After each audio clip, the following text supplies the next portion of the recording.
সাধারণত যখন আমরা মানে অ্যাড্রেস করি তখন আমরা এই কথাটাকে এইভাবে স্যারটাকে বলি, এরকম বলি সায়া। ঠিক আছে? তো এটা ভুল বানান নয় বা এটা এমন আলাদা করে কিছু নয়, এটাকে আমরা স্যার এরকম বলতে পারি বা সায়া এরকম বলতে পারি, উচ্চারণটা একটুখানি আলাদা হয়ে যায়। তো সুতা বলছে, ন্যারেটর বলছি, চ্যারিটিয়ার বলছে, seeing the ground was uneven, I tightly reined in the horses. The chariot's speed slackened. Therefore, the deer was able to put so much distance between himself and us. Now that we are on level ground, you will soon see that he is not beyond your aim. তো চ্যারিটিয়ার বলছে যে যেহেতু মাটিটা একটুখানি ছিল, উবড়ো খাবড়ো ছিল, সেখানে জোরে চ্যারিয়েটটা চালাতে পারছিলাম না, তাই জন্য আমি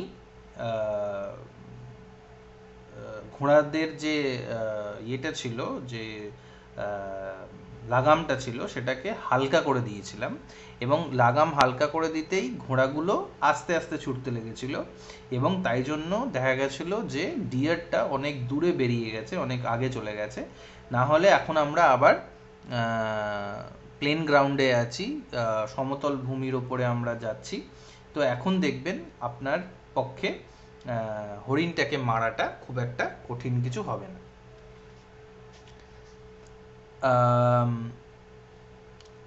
চ্যারিটি রাজাই বলছে স্ল্যাকেন দ্য রেইনস, মানে হালকা ছেড়ে দাও বা টেনে ধরো, দুটোরই মানে একই হতে পারে এখানে, স্ল্যাকেন বলে যেটা বলতে চাইছে।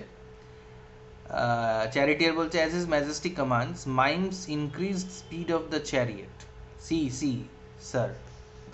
তো চ্যারিটিয়ার আরও জোরে ঘোড়াটাকে ছোটাতে শুরু করলো, মানে নাটকে দেখাচ্ছে, নাটকীয় একটা ভঙ্গি করে দেখাচ্ছে যে কিভাবে ঘোড়াটা আরও স্পিডে ছুটতে শুরু করেছে। আর তারপরে আমরা আবার একটা কবিতার লাইনে চলে যাচ্ছি। কবিতা একটা বলা হচ্ছে, মানে এমনকি যে চ্যারিটিয়ার, সেও কবিতা বলছে। তো এটা তোমাদেরকে আমি আগেও বলেছিলাম যে এক সময় লিটারেচার মানেই পোয়েট্রি ছিল, পোয়েট্রি মানেই লিটারেচার, ড্রামা মানেও পোয়েট্রি, পোয়েট্রি মানে ড্রামা, একই জিনিস, মানে একই জিনিসকে সব এই জিনিসগুলো দিয়ে রেফার করা হতো। ঠিক আছে? কোনো ডিফারেন্সেস সেরকমভাবে ছিল না। তো চ্যারিটিয়ার বলছে, the reins hanging slack, the horses leap forward. No, they glide over the track, bodies outstretched, ears flung back, the tips of their plumes motionless. The very dust whirled up swiftly, advancing, cannot outstrip them.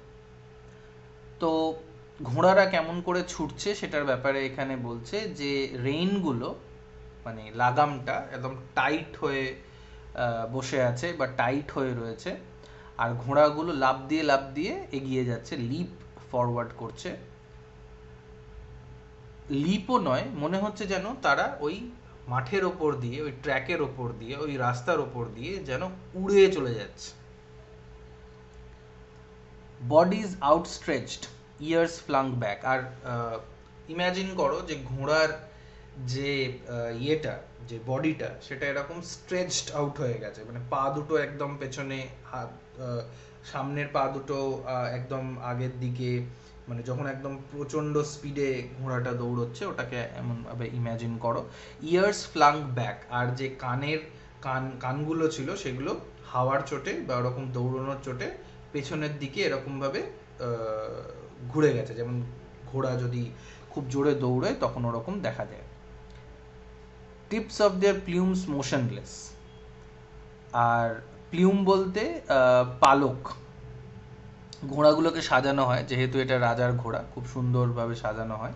তো মাথায় ওদের যেমন রাজাদের মাথায় ইয়ে থাকে, একটা মুকুট থাকে, মুকুটের ওপরে কিছু একটা ওই ময়ূরের পালক বা কিছু একটা পালক থাকে, যেটাতে সুন্দর লাগে দেখতে।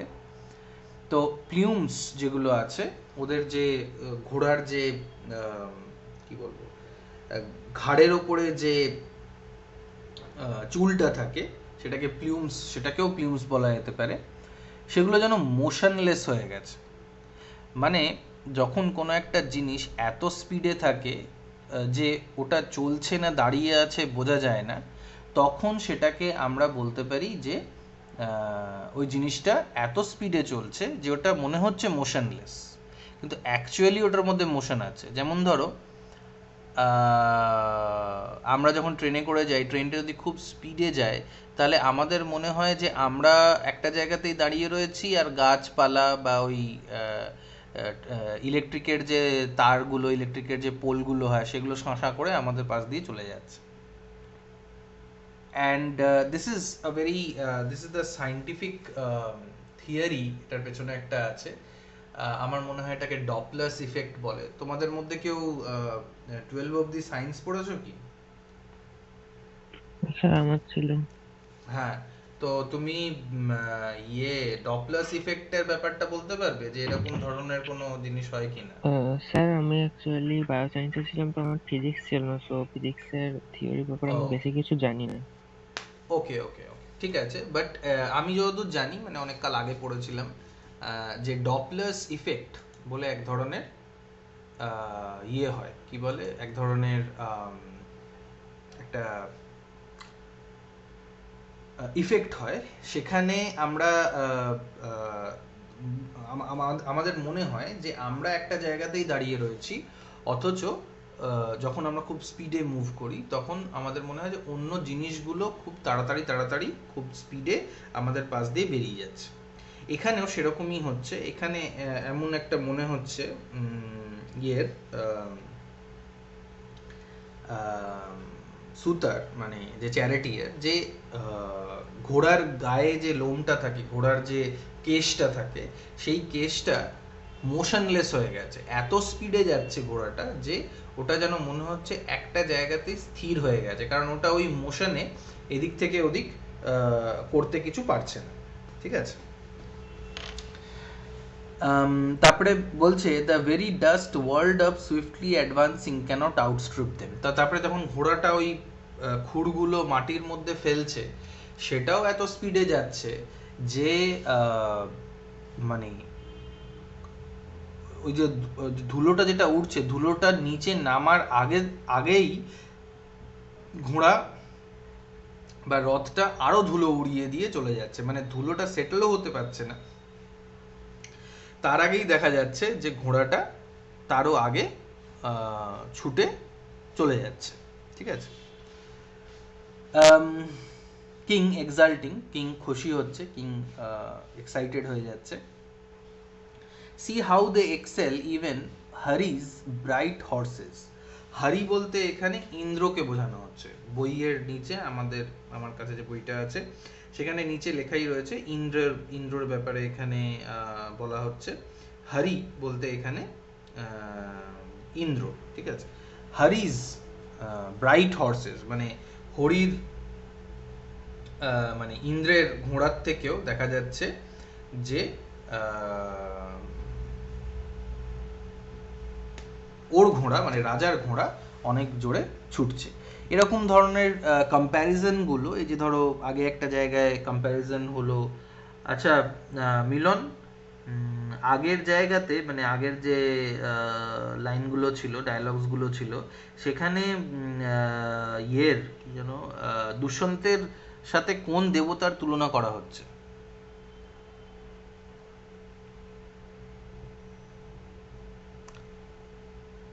মিলন? হ্যাঁ স্যার, ইন্দ্রর সাথে তুলনা করা হচ্ছে তো দুষ্যন্তের ঘোড়াটা। ঘোড়ার কথা বলছি না, আগের জায়গায়, আগের ডায়লগগুলোতে আর একবার দুষ্যন্তের সাথে ইয়ের তুলনা করা হয়েছিল, একটা ভগবানের একটা দেবতার তুলনা করা হয়েছিল, সেটা কে? অন্য কেউ বলবে না?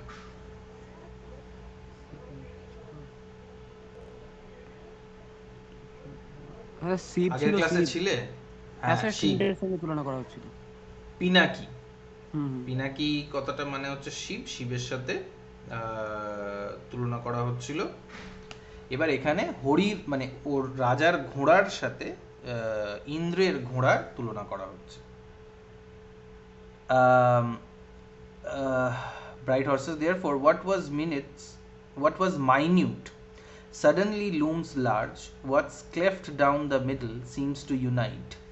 The eye sees as straight what's naturally curved. The chariot rushing along, nothing stays, near or far, even for a moment. তো রাজা বলছে যে এত স্পিডে ঘোড়াটা দৌড়চ্ছে যে যেটা আগে ছোট ছোট আমরা দেখছিলাম সেটা হঠাৎ করেই আমাদের কাছে বড় বড় দেখতে লাগছে। যেমন ধরো তুমি যেটা পাহাড়ের চূড়ায় ওঠো বা অনেক উঁচু কোনো একটা জায়গায় ওঠো, নিচের দিকে তাকালে দেখবে সব জিনিসই ছোট ছোট বলে মনে হচ্ছে। এবার তুমি যদি নিচে চলে আসো তখন সেই জিনিসটার যে আসল সাইজটা সেটা তোমরা বুঝতে পারবে। কিন্তু এই ঘোড়াটা এত স্পিডে ছুটছে যে মনে হচ্ছে যে এক মুহূর্তেই যেটা মাইনিউট ছিল পরের মুহূর্তেই সেটা প্রকাণ্ড হয়ে যাচ্ছে, বিশাল হয়ে যাচ্ছে। মাইনিউট মানে ছোট, আর সাডেনলি লুমস লার্জ মানে অনেক বড় বলে দেখা যাচ্ছে। বাট এটা ইনস্ট্যান্টলি, বাট এটা এক মুহূর্তের মধ্যে তো হওয়ার কথা না, কারণ এটা করতে অনেকটা সময় লাগার কথা। মানে আমরা যদি ওপর থেকে নিচে নামি তাহলে সেটা একটা সময় লাগবে নিশ্চয়ই। এবার এখানে দেখাচ্ছে যে এখানে কোনো সময়ই লাগছে না, এখানে মানে এক্ষুনি সে অনেক ইয়েতে রয়েছে, উপরে বা অনেক দূরে দেখাচ্ছে জিনিসটাকে, তারপরের মুহূর্তেই দেখাচ্ছে একদম কাছে। ঠিক আছে, তো এই জিনিসটা, এই ঘোড়াটা এত স্পিডে দৌড়চ্ছে বলে হচ্ছে, যেটাকে মনে হচ্ছিল ক্লেফট ডাউন দ্য মিডল, যেটাকে মনে হচ্ছিল দুটো টুকরে ভাগ হয়ে গেছে, দুটুকরো হয়ে গেছে, মধ্যিখান থেকে চিড়ে গেছে, সেটা দেখা যাচ্ছে হঠাৎ করেই এক হয়ে গেছে, ইউনাইট হয়ে গেছে। যেটাকে এতক্ষণ মানে কার্ভড বলে মনে হচ্ছিল, যেটাকে মনে হচ্ছিল যে ব্যাঁকা, সেটাকে এখন স্ট্রেট বলে মনে হচ্ছে। মানে দেখবে যখন তোমরা ট্রেনে করেও কোথাও যাও এবং যদি ট্রেনের থেকে মানে মুখটা কিছুটা বাড়িয়ে দেখতে পাও, সরি, দেখবে যে ট্র্যাকটা ব্যাঁকা টাইপের লাগছে, মানে ট্রেনটা এরম ভাবে বেঁকছে। কিন্তু আমরা যখন যাচ্ছি তখন ওই যে ব্যাঁকার যে মানে ইয়েটা, অনুভূতিটা, সেইটা কিন্তু যে বাঁকটা যে নিচ্ছে সেই অনুভূতিটা কিন্তু আমরা পাচ্ছি না। তো যেটা কার্ভড ছিল, যেটা ন্যাচারালি কার্ভড হওয়ার কথা, সব রাস্তায় একটু একটু কার্ভড হয়, ট্র্যাকও কার্ভড হয়, ব্যাঁকা হয়, সোজা একদম সোজা খুব কম জিনিসই পাওয়া যাবে, তো সেইটাও কিন্তু এখন স্ট্রেট লাগছে দেখতে, সহজ সোজা লাগছে। আর নিয়ার আর ফার বলে কোনো তফাৎ নেই দুটো জিনিসের মধ্যে, যাহাই নিয়ার তাহাই ফার, যাহাই ফার তাহাই নিয়ার, এরকম হয়ে গেছে। So the speed of the horse's has actually made the distance appear very small, or এত স্পিডে ওরা যাচ্ছে যে মনে হচ্ছে যে ওদের ডিস্টেন্স বলে আর কিছু নেই, ওদের ওদের ওদের দূর আর কাছে বলে আর কিছু নেই, ওদের জন্য দূর আর কাছে, ওদের জন্য সব ডিস্টেন্স মোটামুটি সমান হয়ে যাচ্ছে। এটারও একটা সায়েন্টিফিক এক্সপ্লেনেশন পাওয়া যেতে পারে, এবং আমি জানি না তোমরা এই জিনিসগুলোকে ফলো করো কিনা, কিন্তু রিসেন্টলি বলবো না, 1-1.5 বছর হয়তো হয়ে গেছে, যে ইন্ডিয়ার যে এনশিয়েন্ট সায়েন্টিফিক ডিসকভারিজ, ইন্ডিয়ার যে এনশিয়েন্ট টেক্সটগুলো আছে যেখানে সায়েন্সের ব্যাপারে অনেক কিছু বলা রয়েছে, তো সেইখানে সায়েন্টিফিক ডিসকভারি, সেখানে সায়েন্টিফিক অনেক রকমের থিওরি বলা হয়েছে যে ইন্ডিয়াতে অলরেডি ডেভেলপড ছিল, এবং লিটারেচারেও কিন্তু সেটার একটা রিফ্লেকশন আমরা দেখতে পাচ্ছি। এই যে ডপলার্স ইফেক্টের ব্যাপারে বললাম, ডপলার্স ইফেক্ট হচ্ছে এমন একটা ইফেক্ট, এমন একটা সায়েন্টিফিক ফেনোমেনা যেখানে মনে হয় যে মানে কোনো একটা জিনিসের মধ্যে, যেটার মধ্যে আমরা বসে আছি এবং অনেক স্পিডে ওই জিনিসটা যাচ্ছে, তখন মনে হবে যে আমরা স্ট্যাটিক আর সামনের জিনিসগুলো খুব স্পিডে বেরিয়ে যাচ্ছে। ট্রেনের সঙ্গে আর একটা ট্রেন যদি ক্রস করে তখনও সেই ইফেক্টটা হয়। আর এই যে ইফেক্টের কথা বলা হচ্ছে, এটা তো সায়েন্স মানে ওয়েস্টার্ন সায়েন্স এখনো অবধি ধরতে পারে। যে যে যে বিষয়টা এখানে বলা হচ্ছে সেটাকে বলা যেতে পারে ওয়ার্প, WRAP, ওয়ার্প। ওয়ার্প জিনিসটা কি? ওয়ার্প বলা হয় যে টাইম অ্যান্ড স্পেস, এই যে ডাইমেনশনসগুলো আছে, সময় কালের যে ডাইমেনশনস, যে দিকগুলো আছে, সেগুলো একটা স্পিড এমন অ্যাটেইন করা যায় যেখানে এই মানে দিক এবং কাল, এই দুটো জিনিস এক হয়ে যায়। মানে তোমাদেরকে কিভাবে দেখাবো, দাঁড়াও আমাকে ভিডিওটা হয়তো অন করতে হবে, আর তোমাদেরকে একটা ছোট এক্সপেরিমেন্ট করে দেখানোর চেষ্টা করছি যে এটা কি করে সম্ভব। এবং আমার ধারণা যে এই যে লাইন্সগুলো, এইখানে আমার ধারণা যে ওই সায়েন্টিফিক থিওরিটাকে আমরা মেনশন করতে পারি, বা ওই সায়েন্টিফিক থিওরির ব্যাপারে আমরা এখানে কথা বলতে পারি যে এরকম ধরনের একটা এনশিয়েন্ট ক্লাসিক্যাল টেক্সটের মধ্যে মডার্ন সায়েন্সের, মডার্ন ওয়েস্টার্ন সায়েন্সের যে থিওরিগুলো আছে সেগুলোকেও অ্যাপ্লাই করা যেতে পারে। Just give me a minute. Okay, তো এটা ধরো, এটা একটা কাগজ আমি তোমাদেরকে দেখাচ্ছি, ঠিক আছে? কাগজের দুটো এন্ড আছে, এই একটা, এই একদম মাথাটা, আর এটা পেছনটা, লেজটা বলা যেতে পারে, একদম শেষের দিকটা। তো এই দুটো পয়েন্ট, ঠিক আছে? দেখতে পাচ্ছ তো সবাই? যদি না দেখতে পাও বলবে। এই দুটো পয়েন্ট, এটা আর এটা, একে অপরের থেকে অনেকটা আলাদা, একে অপরের থেকে অনেকটা দূরে, তাই তো? কিন্তু যদি আমি এই দুটোকে এরকম ভাবে নিয়ে আসি, তাহলে দুটো পয়েন্ট একে অপরের সঙ্গে একদম মিশে গেল, তাই তো? এরকম করলাম, দূরে হয়ে গেল, কিন্তু এটাকে এরকম ভাবে যদি এনে দিই তাহলে দুটো পয়েন্ট মিশে যাবে। আমি এটাকে খুব সহজে এটা করতে পারলাম, কারণ আমার মানে আমি সেটা করতে পেরেছি। আমার এটা যেহেতু কাগজ, এবং এটা সম্ভব আমার দ্বারা করা। But what about time and space? মানে আমি চাইলে তো, ধরো আমি থাকি আগরপাড়ায়, আর আমি যদি গোতানে যেতে চাই, তো গোতান আর আগরপাড়াকে এমনি করে তো আমি জুড়ে দিতে পারি না, যেমন কাগজটাকে করলাম। But according to science, according to modern western science also, there is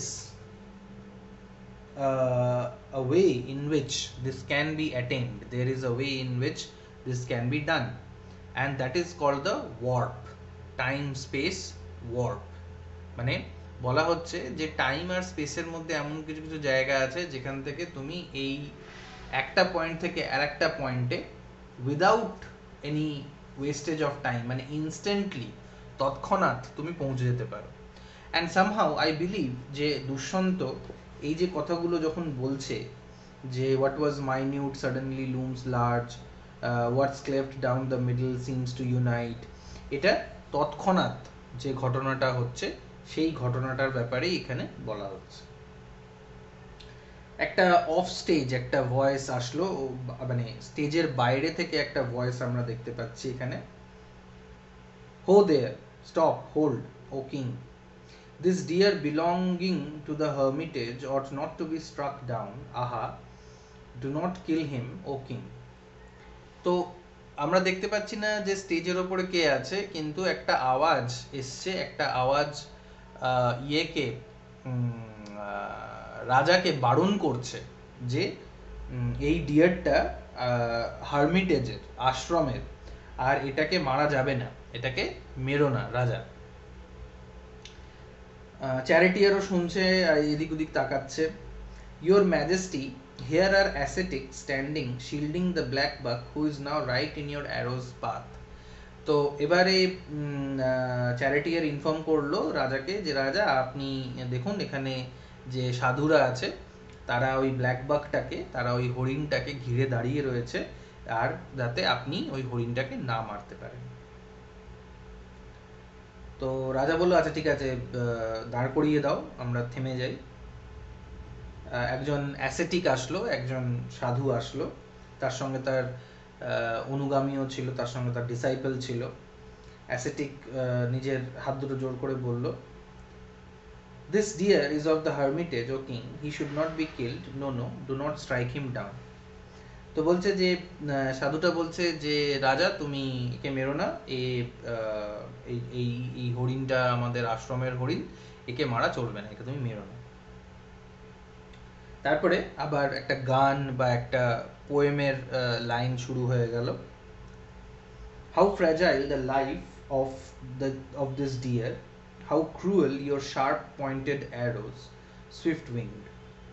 Never should they fall on his tender frame, like tongues of flame on a heap of flowers. তো বলছে দেখুন রাজা, এই হরিণের প্রাণটা খুবই ফ্র্যাজাইল, খুবই ভঙ্গুর, খুব তাড়াতাড়ি এই হরিণটাকে মেরে ফেলা যায়। হরিণদের গাটা খুব মসৃণ হয়, হরিণদের শরীরটা খুব নরম টাইপের হয়, কিন্তু ওরা জোরে দৌড়তে পারে ঠিকই, কিন্তু এমনি শরীরটা একটু নরম টাইপের হয়। তো বলছে যে আপনার যে how cruel your sharp pointed arose Swift winked, বলছে আপনার যে তীর আছে সেটার যে নখটা সেটা খুবই তীক্ষ্ণ, এবং আপনার অ্যারোসগুলো সুইফট উইংড, খুব দ্রুত আপনার অ্যারোগুলো ছুটতে পারে, এবং ওই যদি গায়ে গিয়ে পড়ে ওই হরিণটার, তাহলে হরিণটা মারা যাবে। কোনোদিনও ওই হরিণটাকে আপনি মারবেন না, কারণ ওই হরিণটা ঠিক ওইভাবেই নষ্ট হয়ে যেতে পারে যেভাবে ফুলের ওপরে যদি ফ্লেম মানে আগুন পড়ে। আচ্ছা, আগের দিনই আমি তোমাদের দুটো ফিগার্স অফ স্পিচের ব্যাপারে বলেছিলাম। তো স্নেহাশিস, এখানে কোন ফিগার অফ স্পিচ ব্যবহার করা হচ্ছে? এই লাস্টের লাইনটা মেটাফর। নাসরিন?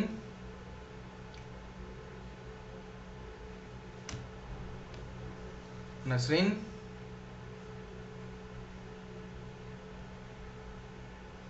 ঘুমিয়ে পড়েছে স্যার। বলবো স্যার? হ্যালো, দাঁড়াও নাসরিনকে ঘুম থেকে তুলি। নাসরিন,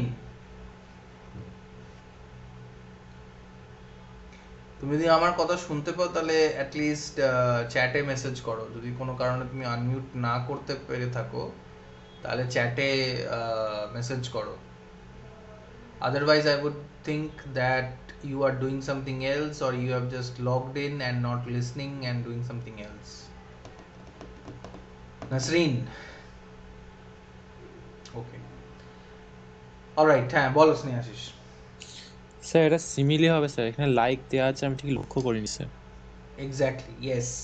তো আমি তোমাদের আগের দিনই বলেছিলাম যে যদি কোনো কম্প্যারিজন লাইক অথবা অ্যাজ দিয়ে হয় তাহলে সেখানে আমরা সিমিলিটাকে দেখতে পাবো, আমরা সেখানে দেখতে পাবো যে সেখানে সিমিলি রয়েছে। আর এখানে লাইক বলা হচ্ছে যে লাইক টাংস অফ ফ্লেম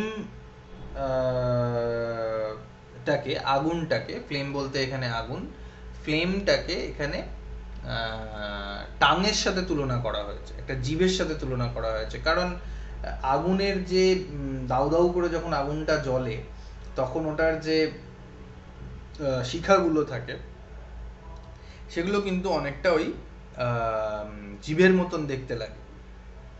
তো তাই জন্য এখানে এই কম্প্যারিজনটা করা হচ্ছে। Tongues of flame on a heap of flowers, ফুলের স্তূপের ওপরে যখন আগুন গিয়ে পড়ে তখন সেই ফুলের স্তূপটা তক্ষুনি পুড়ে যায়। কারণ fire is something that is very strong and it can singe the flowers very easily and very quickly. Okay, Nasrin, তোমাকে আর একবার ডাকছি। নাসরিন,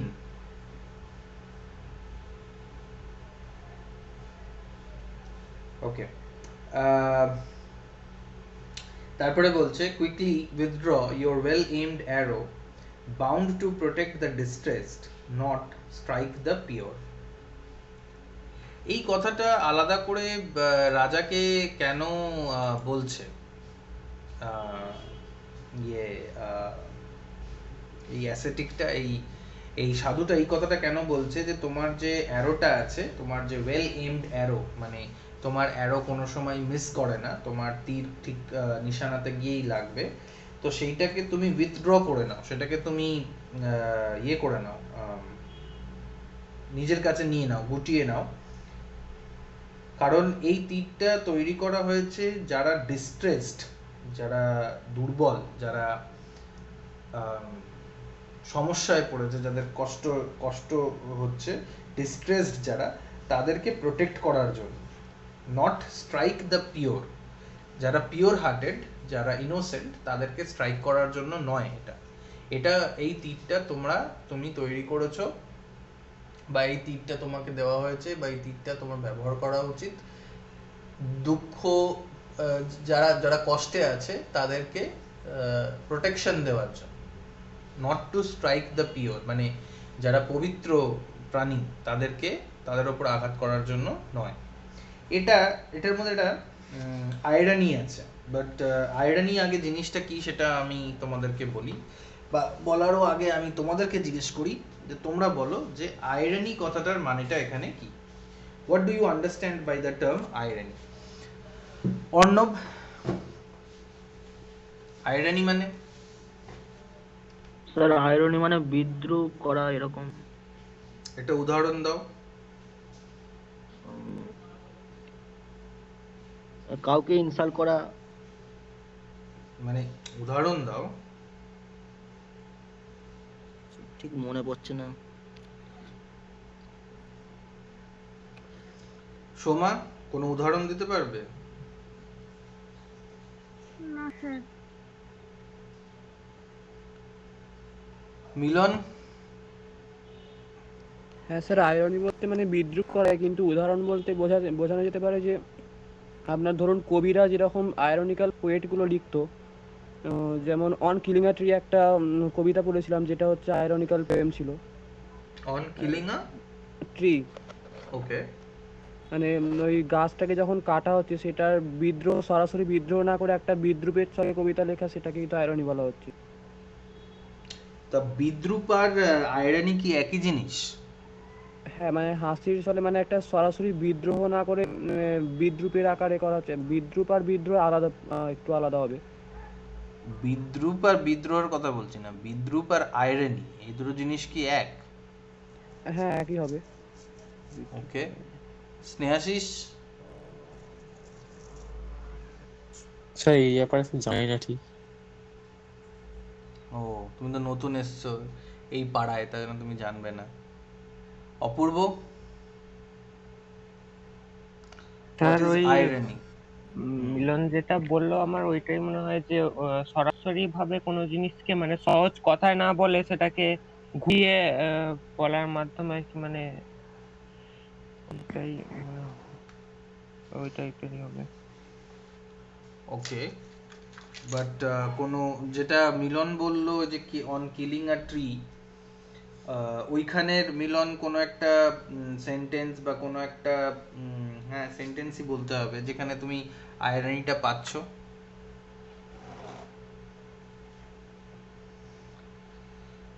এরকম কোনো সেন্টেন্স, এরকম কোনো জায়গা আছে? সেন্টেন্সটা সেরকম ভাবে মনে পড়ে, আর কবিতার ইয়েটা একটু মনে ছিল, কিন্তু সেন্টেন্সগুলো মনে নেই। ওকে, এবার ধরো আমি একটা বাক্য তোমাদেরকে বলছি, ঠিক আছে? নাসরিনকে নিয়েই বলছি। নাসরিনকে আমি হোয়াটসঅ্যাপও করলাম, ও সেটারও উত্তর দিল না, তার মানে ও লগ ইন করে অন্য কোথাও কিছু করছে। Nasrin is very attentive in the class. Nasrin ক্লাসে খুব মন দেয়, খুব মনোযোগী। এক মিনিট হোল্ড করো তো।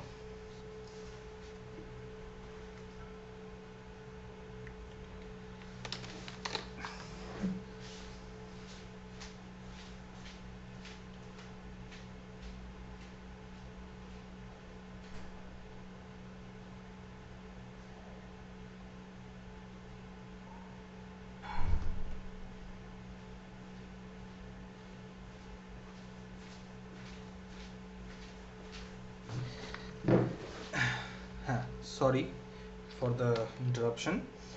তো তোমাদের কি মনে হয় যে নাসরিন সত্যি কি ক্লাসে মন মন দেয় বা ক্লাসে মন দিচ্ছে?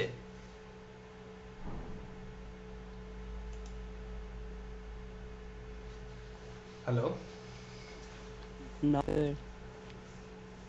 তাহলে আমি এই যে কথাটা বলছি যে Nasrin is very attentive in the class, Nasrin ক্লাসটা খুব মন দিয়ে করে, খুব মনোযোগ দেয়, সেই কথাটা কি সেই কথাটা অ্যাকচুয়ালি যেটা বলছি তার ঠিক অপোজিটটা মিন করছি, তাই তো?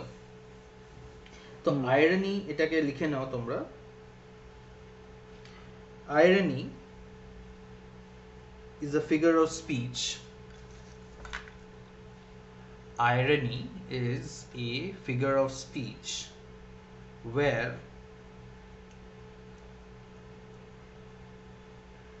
what is said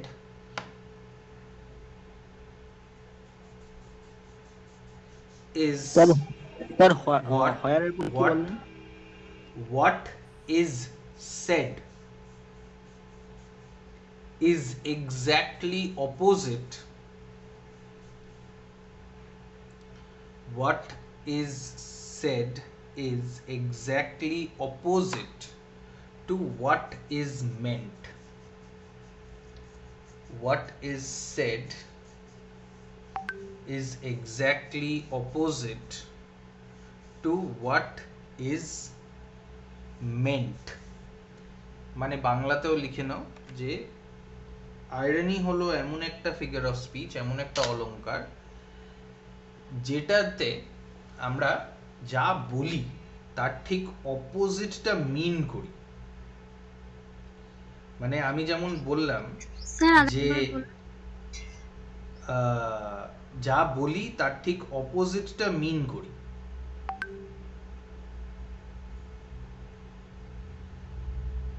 ঠিক আছে, যা বলি তার ঠিক অপোজিটটা মিন করি।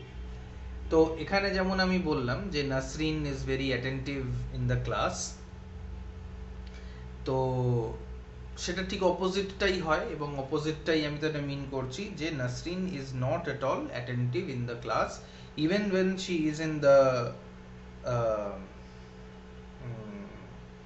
class which she was a little while earlier, she is not responding to whatever I am saying. Okay, so irony এমন একটা ফিগার অফ স্পিচ যেখানে আমরা যেটা বলি তার ঠিক অপোজিটটা মিন করি। ঠিক আছে, তবে ড্রামাতে আয়রনির একটা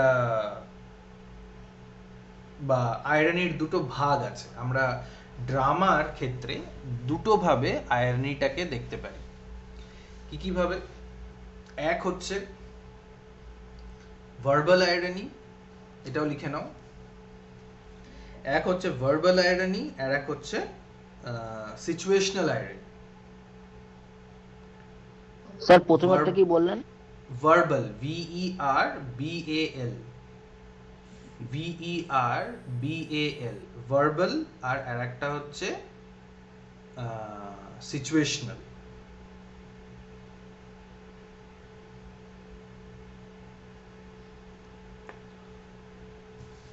সিচুয়েশনাল মানে যেরকম সিচুয়েশনটা হবে সেই সিচুয়েশনের উপর বেসড, আর ভার্বাল হচ্ছে যেটা মৌখিক, যেটা বলা হয়। দুটোর মধ্যে তফাৎ কি? ভার্বাল আয়রনিতে যে ক্যারেক্টারটা আছে সে যে কথাগুলো বলছে সে জেনে বুঝেই বলছে যে যে কথাগুলো বলছে সেটার ঠিক অপোজিটটাও মিন করছে, সেটা জেনে বুঝেই করছে। যেমন ধরো তোমরা ম্যাকবেথ পড়েছো তো সেকেন্ড সেমে?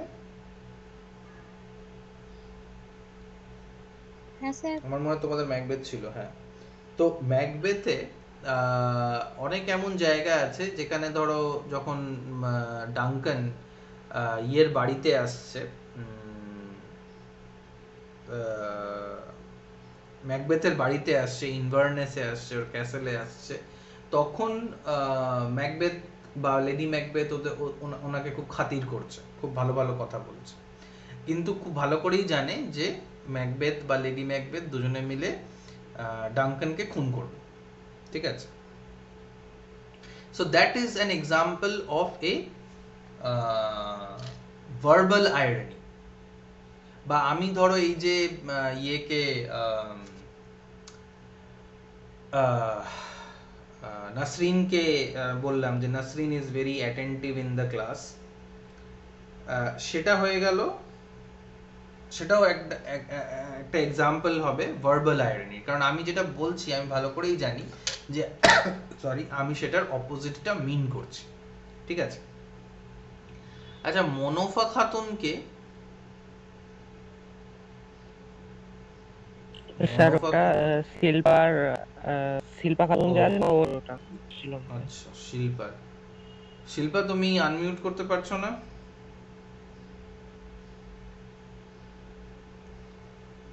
শিল্পা, নাসরিন বলল ওর নেটওয়ার্কের প্রবলেম হচ্ছে। আমার মনে হয় মনোফারও মানে সরি শিল্পারও তাই হচ্ছে, কারণ মধ্যখানে লিভও করে গেছিল। তাই হোক, তোমাদের যদি ধরো এরকম ধরনের কিছু প্রবলেম থাকে, মানে নেটওয়ার্কের ইস্যুস কিছু থাকে, সেটা তোমরা আমাকে জানাতে পারো। আমি অন্যভাবে কলিং এর মাধ্যমে ক্লাস নেওয়ার চেষ্টা করতে পারি যাতে এই নেটওয়ার্ক ইস্যুসগুলো না হয়। এনিওয়ে, তো ভার্বাল আয়রনি আর সিচুয়েশনাল আয়রনি দুটো ধরনের আয়রনি, এবং দুটো জায়গায় এটাকে ব্যবহার করা হয়। একটা ভার্বাল আয়রনিতে কি হচ্ছে যে ডায়লগটা বলছে, যে ক্যারেক্টারটা আছে, সে ভালো করেই জানে যে ও যে কথাটা বলছে তার ঠিক অপোজিটটাও মিন করছে। কিন্তু সিচুয়েশনাল আয়রনিতে কি হয় যে আমরা জানি না, মানে হয়তো জানে, মানে অডিয়েন্সরা হয়তো জানে, কিন্তু যে ক্যারেক্টার ওই কথাটা বলছে বা অন্য যে ক্যারেক্টার্সরা স্টেজে আছে তারা জানে না এখনো অবধি যে কথাটা বলা হচ্ছে তার ঠিক অপোজিটটা হয়ে যাবে, মানে কি ভেবেছিলাম আর কি হয়ে গেল এরকম। যেমন ধরো লেডি ম্যাকবেথ যখন বলছে ইয়েতে, ওকে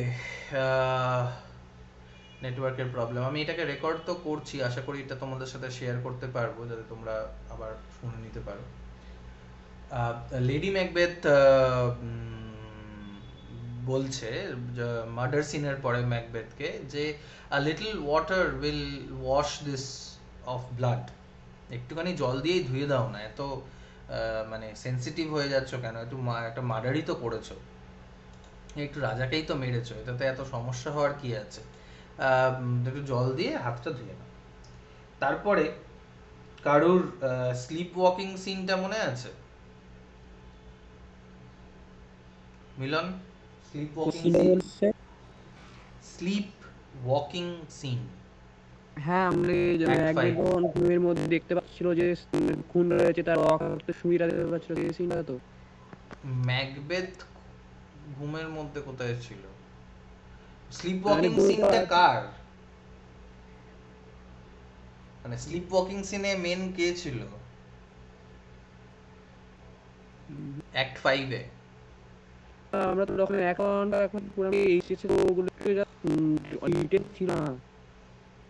তুমি কি এইচএস এর পরে ডাইরেক্টলি থার্ড সেমে এসে গেছো? আমরা তো first sem student. Oh shit, sorry, আমি এতক্ষণ ভাবছিলাম তোমরা থার্ড সেমে। সরি, তো তোমরা ম্যাকবেথ পড়োনি, okay sorry, I was thinking that you are reading হ্যাঁ, মানে তোমরা এই টেলস ফ্রম শেক্সপিয়ার ওই তোমাদের সিলেবাসে যেটা ছিল বোধহয় 11 এ, ওই চার্লস ল্যাংডের লেখা। সরি, ওকে, তাহলে তোমাদের যেটা বোঝাতে হবে সেটা এইভাবে যে তোমরা পড়বে এবার সেকেন্ড সেম তোমাদের যখন হবে তখন তোমরা ম্যাকবেথ পড়বে এবং ম্যাকবেথটা ডিটেইলড। তো ওইখানে একটা সিন আছে স্লিপ ওয়াকিং সিন বলে, ফিফথ অ্যাক্টে, যেখানে হয়তো তোমাদের ওই টেলস অফ শেক্সপিয়ারও ছিল, আমি ঠিক শিওর নই। সেখানে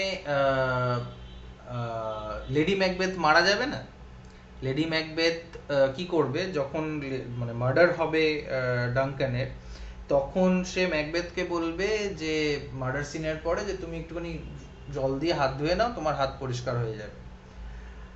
আর সেটা ছিল সেকেন্ড অ্যাক্টে। ফিফথ অ্যাক্টে দেখা যাচ্ছে যে লেডি ম্যাকবেথ নিজের হাতে ঘুমের ঘোরে সে এতটাই ডিপ্রেসড, সে এতটাই ইমোশনালি তার সমস্যা হয়ে রয়েছে যে সে ঘুমের ঘোরেও ওই মার্ডারের কথাটা ভাবছে বারবার, এবং নিজের মানে ঘুমের ঘোরের মধ্যেই স্লিপ ওয়াকিং করছে, ঘুমের মধ্যেই হাঁটছে, হেঁটে বারবার হাত ধুচ্ছে। কেন হাত ধুচ্ছে না, কারণ হাত ধুতে ধুতে বলছে lady Macbeth, out out bloody spot out, মানে ওর লেডি ম্যাকবেথের মনে হচ্ছে ওর হাতে রক্তের দাগ রয়েছে, সেই রক্তের দাগটাও বারবার ধোয়ার চেষ্টা করছে, অথচ কিন্তু ওর হাতে কোনো রক্তের দাগ নেই। ওর সাইকোলজিক্যালি যে প্রবলেমটা হয়ে গেছে, যে ওর গিল্ট হচ্ছে, ওর অনুতাপ হচ্ছে, এবং সেই অনুতাপে তার মাথাটা খারাপ হয়ে গেছে, এবং ঘুম যেটা আমাদের মানে রেস্টের সময়, সেই সময়ও বেচারা ঘুম থেকে উঠে ওই রক্তের দাগটাকে সরানোর চেষ্টা করছে। অথচ এই লেডি ম্যাকবেথই সেকেন্ড অ্যাক্টে ম্যাকবেথকে বলছিল যে একটুখানি রক্ত লেগেছে তো হাত ধুয়ে নাও, রক্তের দাগ চলে যাবে। আর সেই লেডি ম্যাকবেথই ঘুমের ঘোরেও ডাঙ্কানের মার্ডারের রক্তের দাগ নিজের হাত থেকে মুছে উঠতে পারছে না। Now this is a classic example, this is a classic case of situational irony, যেখানে আমরা ক্যারেক্টাররা জানি যে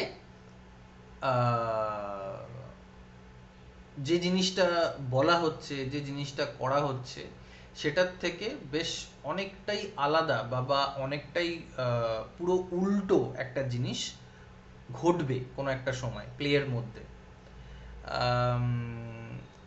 আরও যদি এক্সাম্পল দিতে হয় আয়রনির, তাহলে আমরা এরকম বলতে পারি,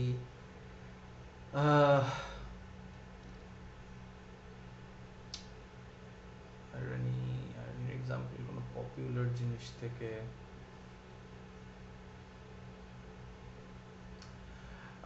স্যার এমনি যে কোনো ট্র্যাজেডি বা ওই টাইপের যেগুলো হয়, যেমন ইডিপাসটাকেই ধরা যাক, প্রথমে যতটা অহংকার ছিল শেষকালে এসে যখন একদমই তার অবস্থা করুণ হয়ে গেল, এটাও কিছুটা ওই ধরনের আইরনিকে বেস করে হচ্ছে মনে হয়। ইয়া অফ কোর্স, মানে ইডিপাসে তো ট্র্যাজিক আইরনি অনেক বেশি আছে, মানে আইরনিক্যালি যদিও ভার্বাল আইরনির চান্সেস কম, যদিও ভার্বাল আইরনির ইনস্টেন্সেসগুলো এক্সাম্পলসগুলো কম হবে, কিন্তু যদি সিচুয়েশনাল আইরনির কথা ভাবি, যদি সিচুয়েশনাল আইরনির কথা দেখি, তাহলে দেখা যাবে যে ইডিপাসের বাবা, যাতে ইডিপাস তার মানে নিজের বাবাকে না মেরে ফেলে, তাই জন্য সে তার সন্তানকে মৃত্যুর মুখে ঠেলে দিল, সে তার সন্তানকে মেরে দেওয়ার জন্য ওই একজনকে দিয়ে দিল। তো আইরনিক্যালি দেখা গেল যে যদি ইডিপাসের বাবা ইডিপাসকে নিজের থেকে দূরে না করে দিত বা মেরে ফেলানোর চেষ্টা করতো, ঘটনাচক্রে সে অন্য কোনো জায়গায় বড় না হয়ে যেত, ইত্যাদি ইত্যাদি না হতো, তাহলে হয়তো ইডিপাস ওর বাবাকে মারতো না।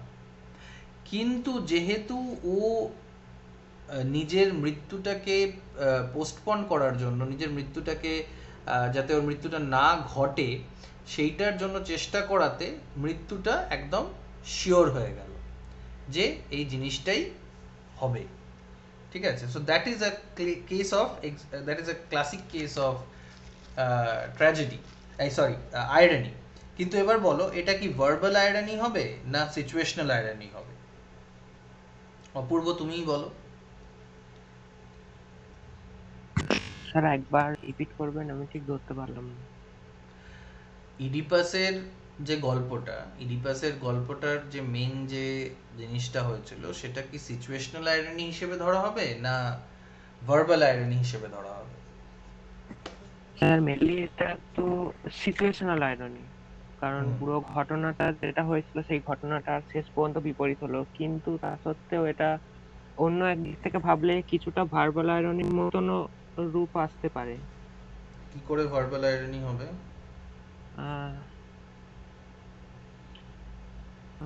ভার্বাল আইরনিতে মেনলি মানে যেটা বলা হয় সেটা আসলে না বলে তার অন্য রূপটা বোঝানো হয়। তো যখন মানে ইডিপাসের বাবা জানতে পারলো যে তার ছেলেই তাকে মারতে পারে, তো এটা আর কি যে যে প্রফেট দিয়েছিল আর কি, সে মানে ওই আইয়াস ভেবেছিল যে তার ছেলেকে মারবে, সেই জন্য আমি মেরে ফেলি। সেই জন্য মানে যখন প্রফেটটা দিয়েছিল লাইয়াসকে যে ইডিপাস তোমাকে মারবে বা তোমার ধ্বংসের কারণ ইডিপাস হবে, তখন লাইয়াস ইডিপাসকে মেরে ফেলা বা সরিয়ে দেওয়ার কথা ভেবেছিল, কিন্তু আসলে সে এই জন্যই বলেছিল যে যেহেতু লাইয়াস তার ছেলেকে মারার চেষ্টা করে, মানে ওই ম্যাকবেথের ওই ডাইনিগুলোর কিছুটা এর মতো, যে যেটা বলতে চাইছে বললে সে কি রেসপন্ড করবে সেই ভেবে বলেছে কথাটা। এই দিক থেকে আমার মনে হচ্ছে কিছুটা ভার্বাল আইরনি সেন্স আসছে, বোঝাতে স্যার পারলাম না হয়তো। বলো সোমা, বলো। বলছি স্যার এটা তো সিচুয়েশন আয়রনি হতে পারে, কেননা এটা আমরা জানি, অডিয়েন্স জানে, বাট ওরা জানে না, মানে যে রাজা, এটা হতে পারে স্যার। দেখো, আগে আবার আরেকবার ক্লিয়ার করি। আইরনি হলো এমন একটা ফিগার অফ স্পিচ যেখানে যেটা বলা হয় তার ঠিক অপোজিটটা হয়। আবার ড্রামাতে দুটো ধরনের আইরনি আসছে। সেটা ড্রামার যে আইরনিটা, সেটাকে অনেক সময় ট্র্যাজিক আইরনি বলা হয়, ড্রামাটিক আইরনি বলা হয়। এবং এই ড্রামাটিক বা ট্র্যাজিক আইরনি দুটো ধরনের হতে পারে। একটা হচ্ছে ভার্বাল, আর একটা হচ্ছে সিচুয়েশনাল। ভার্বালটা কি? খুব সিম্পল। ভার্বালটা হচ্ছে যে যে ক্যারেক্টার ওই কথাটা বলছে, ও জানে যে ও যে কথাটা বলছে তার ঠিক অপোজিট কাজটা ও করেছে, করবে, বা হচ্ছে, বা মিন করছে। ঠিক আছে? আর সিচুয়েশনালে হচ্ছে যে ক্যারেক্টার জানে না যে ও যে কথাটা বলছে তার ঠিক অপোজিটটা হতে পারে, বা অপোজিটটা হতে চলেছে, বা ও যে কাজটা, যে যে যে জিনিসটা ভেবেও কাজটা করছে তার ঠিক অপোজিটটা হয়ে যাবে। তো ইডিপাসের যে স্টোরিটা, যেখানে যখন ভবিষ্যৎবাণীটা হলো, ভবিষ্যৎবাণী কোনো প্রফেট তো করেনি। ভবিষ্যৎবাণী তো মানে আকাশে একটা আওয়াজ হলো, সেটা লোকে শুনেছে। আমার ধারণা যে কোনো প্রফেট লাইয়াসকে এসে কিছু বলেনি। বাট যে ভবিষ্যৎবাণীটা হলো, সেই ভবিষ্যৎবাণীটাকে শুনে ইডিপাসকে মেরে দেওয়ার চেষ্টা করলো লাইয়াস, বা সরিয়ে দেওয়ার চেষ্টা করলো, বা অন্য জায়গায় পাঠিয়ে দেওয়ার চেষ্টা করলো। আমরা জানি, অডিয়েন্স জানে যে এই যে কাজটা লাইয়াস করলো সেটার জন্যই কিন্তু অ্যাকচুয়ালি ওর মৃত্যুটা ঘটবে। কারণ যদি ইডিপাস ছোটবেলার থেকে ওর বাবার কাছেই মানুষ হতো, তাহলে সে জানতো যে এই আমার বাবা, তাই জন্য হয়তো ওকে মারতো না। বাট আশঙ্কা করলো লাইয়াস যে হয়তো আমার ছেলে আমাকে মেরে দেবে, তাই জন্য সে ওই মৃত্যুটাকে ঠেকানোর জন্য, সেই মৃত্যুটা যাতে না হয় সেটার জন্য সে যে অ্যাকশনটা নিল, সেটা অডিয়েন্স জানলো যে এটা ঠিক বিপরীত ফলটা হতে চলেছে। ঠিক আছে? So that is Y Apurba, here we find situational irony and not verbal irony.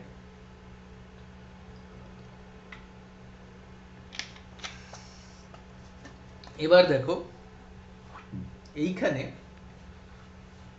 যে কথাটা এই সাধুটা বলছে যে withdraw your well aimed arrow bound to protect the distressed, not strike the pure। এখানে আয়রনিটা কি হতে পারে একটু ভেবে বলো।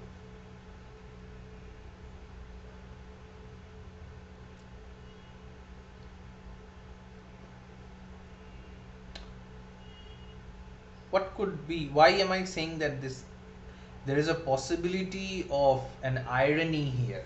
এখানে আয়রনি একটা হতে পারে, সেটার একটা পসিবিলিটি আমি বলতে চাইছি।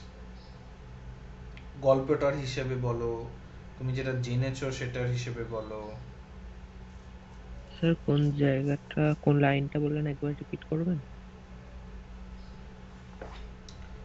Quickly withdraw your well aimed arrow bound to protect the distressed, not strike the pure। এটা হচ্ছে ওই সাধুটা বলছে এই বইটার 173 পাতা, বা এই 11 নম্বর কবিতার ফার্স্ট দুটো লাইন।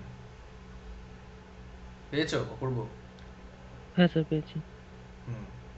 এটাকে পড়ো। গল্পটা যেটা তোমরা অলরেডি জানো, সেইটার উপরে ভিত্তি করে তোমরা বলার চেষ্টা করো যে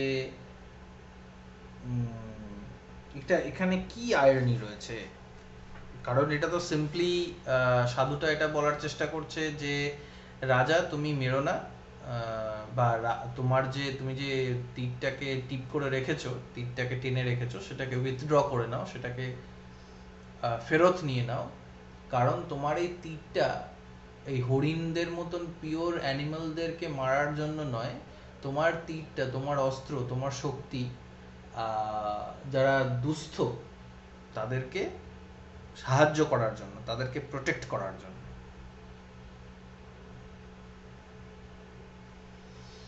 এখানে কি আইরনি আছে, এখানে আদৌ আইরনি আছে কিনা সেটাও তোমরা বলবে, এবং তারপরে বলার চেষ্টা করবে যে এখানে কি ধরনের আইরনি আছে, এটা কি সিচুয়েশনাল আইরনি না এটা ভার্বাল আইরনি। ভার্বাল আইরনি, হ্যাঁ ওকে বলো, তোমরা বলো। नसीन सुनते पाता है? नसीन नहीं सुनते पाता है। अर्णब? স্যার এটা সিচুয়েশন আইরনি হবে? হবে, হতে পারে, কিন্তু এখানে সিচুয়েশনাল আইরনি কেন হবে? স্যার এটা পরিস্থিতির উপর নির্ভর করে সাধুরা রাজাকে মানা করছে, মানে হরিণটাকে না মারার জন্য। হ্যাঁ, তো এখানে আইরনির কি আছে?